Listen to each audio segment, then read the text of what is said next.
கிறிஸ்துவுக்குள் அன்பானவர்களே, இந்த நாளிலும் தியானிக்கிற வார்த்தை இழந்த வெற்றியை மறுபடியும் பெறுதல். 2 சாமுவேல் 12ஆம் அதிகாரம் 30வது வசனம் கூறுகிறது, அவர்களுடைய ராஜாவின் தலைமேல் இருந்த கிரீடத்தை எடுத்துக்கொண்டான், அது தாவீதினுடைய தலையில் வைக்கப்பட்டது. தேவனுடைய மன்னிப்பானது பாவிகளை ரட்சிக்கக்கூடாதபடி குறுகிய எல்லைக்குள் இல்லை என்பதை நாம் இதன் மூலம் அறிந்து கொள்ளலாம்.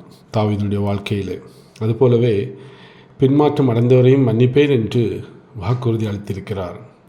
ஓசியா 14:4 பார்க்கும் பொழுது, நான் அவர்கள் சீர்கேட்டை குணமாக்குவேன், அவர்களை மனப்பூர்வமாய் சிநேகிப்பேன், என் கோபம் அவர்களை விட்டு நீங்கிட்டு என்று ஆண்டவர் அங்கே கூறுகிறதை நாம் பார்க்க முடிகிறது.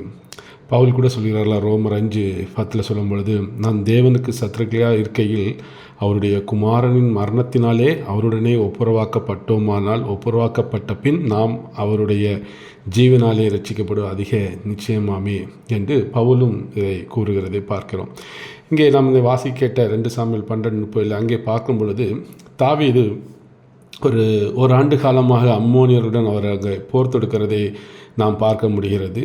அவங்களுக்கு அங்கே தினமும் அவர்களோடு சண்டை போட்டு கொண்டிருக்கிறார். ஆனால் தாவீதால் வெற்றியை தீர்மானிக்க முடியவில்லை. சில காரியங்களை தாவீது அங்கே சரி செய்த பிறகு வெற்றிக்கு அருகில் வருகிறதை நாம் பார்க்க முடிகிறது. அதே போல் தான் வெற்றிகரமான கிறிஸ்தவ வாழ்க்கையில் ஏற்படும் சில பிரச்சனைகள், ஆண்டவரை விட்டு சில நேரங்களில் பின்வாங்கி போகிற பொழுது கூட நம்முடைய வாழ்க்கையிலே வெற்றிகளுக்கு நாம் அருகில் போக முடியாத ஒரு சூழலிலே இருக்கிறோம். நாம் தாழ்மையோடு தாழ்ந்த குணத்தோடு நம்ம ஆண்டவருக்கு அர்ப்பணிக்கிற பொழுது நாம் அந்த வெற்றியை பெறுகிறோம். இங்கே தாவீது படிப்படியாக பழைய காரியத்திலிருந்து மீண்டு வந்ததை நாம் பார்க்கணும். அவனுடைய வாழ்க்கையில் மாற்றம் வந்தது. கர்த்தரும் அவனுக்கு ஒரு வெற்றியை கொடுக்கிறதை பார்க்கணும். தாவீதில் வீட்டில் செய்த பாவம் அவனுக்கு வெளியே அரசாங்கத்திலே அவனால் வெற்றியை பெற முடியவில்லை, தடை வந்தது. யோவாப் ராபா நகரை கைப்பற்றுவதை தடுத்தது. இப்போது அவருக்கு அந்த ஆண்டவரிடம் ஒப்புரவாகிட்டால் ஏறத்தாழ யோவாப் ராபாவை அவர் கைப்பற்றுகிறதை நாம் பார்க்க முடிகிறது. தாவீது கர்த்தருடன் ஒப்புரவாகியதற்கான பலனை அனுபவிக்க தொடங்கினார். அதாவது அந்த வெற்றியை அவர் அங்கே அனுபவிக்கிறதை நாம் பார்க்க முடிகிறது. தாவீது மக்களை திரட்டி, எல்லா ஜனங்களையும் திரட்டிட்டு அங்கே ரப்பாவுக்கு போகிறாரு. முன்னெல்லாம் அவர் அங்கே எருசலேம்லே இருப்பார், அவர் அங்கே போகிறது கிடையாது. இது தாவீதின் பின்மாற்றத்திலிருந்து திரும்பி வந்ததற்கான ஒரு அடையாளம். அவன் முன்பு போல் அங்கே எருசலேம்லாம் இல்லாமல் மக்களை திரட்டிட்டு போருக்கு போகிறாரு. ரப்பாவை எதிர்த்து போராடுகிறதை பார்க்கிறோம். போரில் வெற்றியும் பெறுகிறார். அவன் மனம் திரும்பி அவர் இங்கே வந்த பிறகு அவனுடைய கடந்த கால பாவங்கள் நிகழ்கால வெற்றியை பாதிக்கவில்லை என்பதை நாம் அறிந்து கொள்ள வேண்டும். ஏன்னா அவருக்கு வெற்றி கிடைக்கிறது, ஆண்டவரோட ஒப்புரவாகிறார், வெற்றி கிடைக்கிறது. ஆனால் முன்னாலே அவர் பாவம் செய்திருந்தால் அவருக்கு சில வெற்றிகள் தடைப்பட்டது. ஆனால் இப்பொழுது ஒப்புரவான பிறகு வெற்றி கிடைக்கிறதை பார்க்க முடிகிறது. தாவீதின் பாவத்துக்கு தண்டனை இருந்தது, இல்லை என்று சொல்ல, ஆனால் அது அவனுடைய வாழ்க்கையை பாழாக்கி விடவில்லை.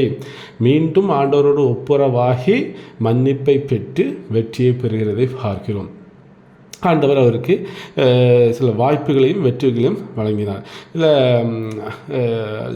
தாவீது பார்த்திங்கன்னா அம்மோன் மக்களிடத்தில் மிகவும் கடுமையாக நடந்து கொண்டதை நம்ம பார்க்க முடிகிறோம். அவனுடைய மனமாற்றம் எதிரிகளின் மீது எவ்வித மென்மையான போக்கையும் கடைபிடிக்க அனுமதிக்கவே இல்லை. அவனுடைய கடந்த கால துயரம் தோல்வியும் அவனுடைய இருதயத்தை சரியான பாதைக்கு இங்கே திருப்பி இருக்கிறதை நம்ம பார்க்க முடிகிறது. எவ்விதமான சமரசத்திற்கும் அவன் சாய்ந்து போகவில்லை. அவன் அம்மோன் மண்ணில் கிரீடத்தை எடுத்து கொண்டு அவனுடைய தலையில் அவனுக்கு அங்கே வைக்கப்படுகிறதையும் பார்க்க முடிகிறது. தாவீதின் பாவம் அவனுடைய அரச கிரீடத்தை பறிக்கவில்லை, அது கிருபையினால் மறுபடியும் அவனுக்கு வழங்கப்பட்டது. இப்பொழுது அவனுடைய ஒப்புரவாகுதல் மற்றும் மனம் திரும்புதல் மூலம் இன்னும் ஒரு கிரீடம் அவனுக்கு தலைக்கு இங்கே வருகிறதை நாம் பார்க்க முடிகிறது. கர்த்தர் அவனை கனப்படுத்தினார்.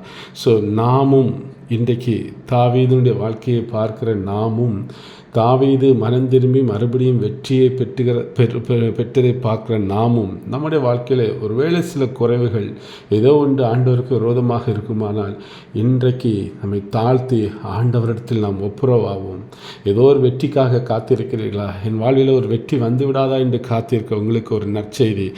ஆண்டவரிடத்தில் திரும்பும் பொழுது அவர் மறுபடியும் வெற்றி வாழ்க்கைக்கு நம்மை நடத்துவார். நாம் வெற்றி பெறுவோம் என்பது முழு நிச்சயம். இந்த பகுதியை நாம் தியானிக்கிற பொழுது தாவீதின் வாழ்க்கையிலிருந்து நாம் தெரிந்து கொள்கிறோம். அதனால் மனம் சோர்ந்து போக வேண்டாம். ஆண்டவர் ஒவ்வொருவருக்கும் வெற்றியை தர ஆயத்தமாக இருக்கிறார். கர்த்தர் தாமே இந்த வார்த்தைகளை ஆசீர்வதிப்பாராக. ஆமேன்.